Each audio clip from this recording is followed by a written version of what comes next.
ಜಿ5 ಇರುವಾಗ ನೀವು ನಿಮ್ಮ ನೆಚ್ಚಿನ ಶೋಗಳನ್ನ ಎಂದಿಗೂ ಮಿಸ್ ಮಾಡಿಕೊಳ್ಳುವುದಿಲ್ಲ. ಅದು ಸಂಪೂರ್ಣ ಉಚಿತವಾಗಿ. ಪುಣ್ಯ ಏನಾಯ್ತು? ಯಾಕೆ ಹೆದರ್ಸ್ತಿದ್ದೀರಾ? ಏನಾಯ್ತು? ಈಗ ಇದಕ್ಕೆ ಬಂದ್ರೆ ಭಯ ಆಗಲ್ವಾ? ನಾನು ಬಂದಿದ್ದು ನಿನ್ಗೆ ಗೊತ್ತಾಗಿಲ್ವಾ? ನಾನು ನಿನ್ನ ಕೂಗ್ತಾನೆ ಬಂದೆ, ಆದರೆ ನಾನು ಕೂಗಿದ್ದು ನಿನಗೆ ಕೇಳಿಸಿಲ್ಲ ಅನ್ಸುತ್ತೆ. ಕೂಗುದ್ರಾ? ಪುಣ್ಯ ಏನಾಯ್ತು ನಿನಗೆ? ಯಾಕಿಷ್ಟು ಅಪ್ಸೆಟ್ ಆಗಿದೆಯಾ? ನನ್ನಿಂದ ಏನಾದರೂ ಬೇಜಾರಾಯ್ತಾ? ಹಾಗೇನಾದರೂ ಇದ್ರೆ ಹೇಳು ಪೂರ್ಣೆ. ನನ್ನಿಂದ ಏನಾದರೂ ನಿನ್ಗೆ ಬೇಜಾರಾಗಿದ್ದರೆ ನಾನು ನಿನ್ನ ಕ್ಷಮೆ ಕೇಳ್ತೀನಿ. ಇಲ್ಲ ರೀ, ನಮ್ಮಿಂದ ನನಗೇನೂ ಬೇಸರ ಆಗಿಲ್ಲ. ನಾನೇನೋ ಯೋಚನೆ ಮಾಡ್ತಿದ್ದೆ, ಇದಕ್ಕಿದ್ದ ಹಾಗೆ ಬಂದ್ರಲ್ಲ, ಬೆಚ್ಚಿಬಿದ್ದೆ ಅಷ್ಟೆ. ಇಲ್ಲ, ನನಗೆ ಹಾಗೆ ಅನಿಸ್ತಿಲ್ಲ. ನಾನಿವತ್ತು ಒಂದಿನದ ಬಗ್ಗೆ ಮಾತಾಡ್ತಿಲ್ಲ. ಯಾಕೋ ಇತ್ತೀಚೆಗೆ ನೀನು ನನ್ನ ಹತ್ರ ಸರಿಯಾಗಿ ಮಾತಾಡ್ತಿಲ್ಲ. ನಿನ್ನ ಮುಖದಲ್ಲಿ ನಗು ಕಾಣ್ತಿಲ್ಲ. ನನ್ನ ಹತ್ತಿರದಲ್ಲಿದ್ದರೂ ನೀನು ಬೇರೆ ಏನೋ ಯೋಚನೆ ಮಾಡ್ತಿರ್ತೀಯ. ಅದಕ್ಕೆ ನಾನು ಒಂದು ನಿರ್ಧಾರ ಮಾಡಿದ್ದೇನೆ. ನಿರ್ಧಾರನಾ? ಏನದು?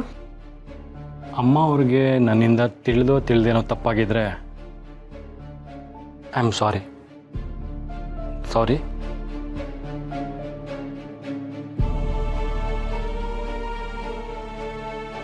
ನೀವು ಸಾರಿ ಕೇಳಬೇಡಿ, ನನಗೆ ಬೇಜಾರಾಗುತ್ತೆ. ನೀವು ಯಾವ ತಪ್ಪು ಮಾಡಿಲ್ಲ. ನನ್ನಿಂದ ನಿಮ್ಮ ಮನಸ್ಸಿಗೆ ಏನಾದರೂ ಬೇಜಾರಾಗಿದ್ರೆ ನನಗೆ ಕ್ಷಮಿಸ್ಬಿಡಿ. ಅದು ಹಾಗಲ್ಲ ಪುಣ್ಯ.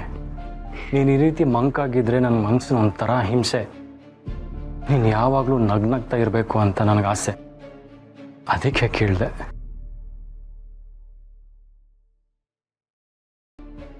ನನ್ನ ಆಸೆನೂ ಅದೇ ರೀ. ನೀವು ಯಾವಾಗಲೂ ನಗ್ನಗ್ತಾ ಇರಬೇಕು. ಈ ಮನೇಲಿ ಯಾವಾಗಲೂ ಸಂತೋಷ ತುಂಬಿ ತುಳುಕ್ತಾ ಇರಬೇಕು. ಹಾಗಾಗಬೇಕು ಅಂದರೆ ನಾನು ಈ ಮನೆಯಿಂದ ದೂರ ಇರಬೇಕು. ನಾನು ಒಬ್ಳಿಂದ ಈ ಮನೆ ನೆಮ್ಮದಿ ಹಾಳಾಗಬಾರ್ದು. ಅದಕ್ಕೋಸ್ಕರ ನಾನು ನಿಮ್ಮಿಂದ ಕಣ್ಮರೆಯಾಗಿ ಹೋಗಲೇಬೇಕು. ನನಗೆ ಬೇರೆ ಯಾವ ದಾರಿನೂ ಕಾಣಿಸ್ತಿಲ್ಲ. ಆದರೆ ನಿಮ್ಮನ್ನು ಬಿಟ್ಟು ಹೇಗೆ ಹೋಗಲಿ?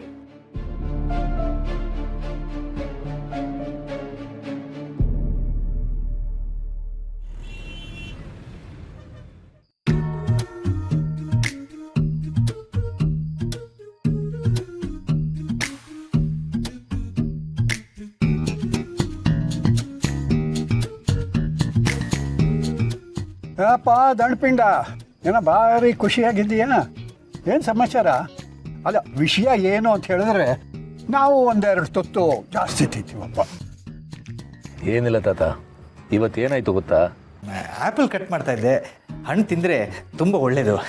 ಅಮ್ಮ ತಿಂದರೆ ಕಡಿಮೆ ತಿಂತಾರೆ, ಅಟ್ಲೀಸ್ಟ್ ನೀವು ತಿನ್ಸಿದ್ರೆ ಒಂದೆರಡು ಪೀಸ್ ಜಾಸ್ತಿ ತಿಂತಾರೆ. ಕರೆಕ್ಟು, ಅದಕ್ಕೆ ನಾನೇ ತಿನ್ನಿಸ್ತಾ ಇರೋದು. ತಕ್ಕೊಳ್ಳಿ.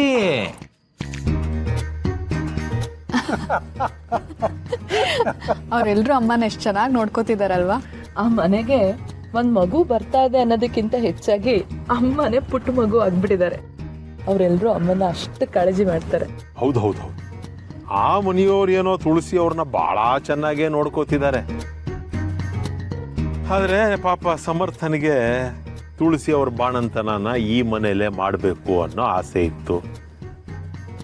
ಏನು ಆಸೆಯಾಗೆ ಉಳಿಯುತ್ತೋ ಏನೋ. ಅಲ್ಲ, ನಾವೇನು ಈ ಮನೇನ ಪರ್ಮನೆಂಟಾಗಿ ಕಳ್ಕೊಂಡ್ಬಿಡ್ತೀವೋ ಏನೋ. ಮುಚ್ಚ ಬಾಯಿ. ಹಾಲಿಗೆ ಹುಳಿ ಹಿಂಡೋದು, ಎಲ್ಲರೂ ಸಂತೋಷವಾಗಿರೋವಾಗ ಏನಾದರೂ ಒಂದು ಕೊಕ್ಕೆ ಹಾಕ್ಬಿಡೋದು, ಇದೇ ಅಲ್ವಾ ನಿನ್ನ ಕೆಲಸ? ಸಮರ್ಥ್, ಮನೆ ವಿಚಾರನ ನೀನಲ್ಲಿ ಯಾರಿಗಾದ್ರೂ ಹೇಳಿದ್ಯಾ?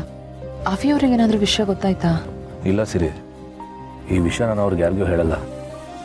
ಅವಿಸರ್ಗೆ ವಿಷಯ ಗೊತ್ತಾದರೆ ಅವ್ರು ಸುಮ್ಮನಿರ್ತಿದ್ರ ಹೇಳು?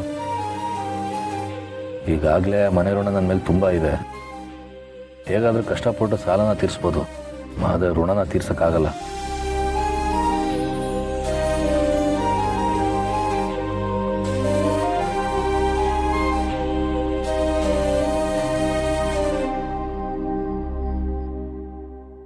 ಜಿ5 ಆಪ್ ಡೌನ್ಲೋಡ್ ಮಾಡಿ ಎಲ್ಲಾ ಸಂಚಿಕೆಗಳನ್ನು ಸಂಪೂರ್ಣ ಉಚಿತವಾಗಿ ನೋಡಿ.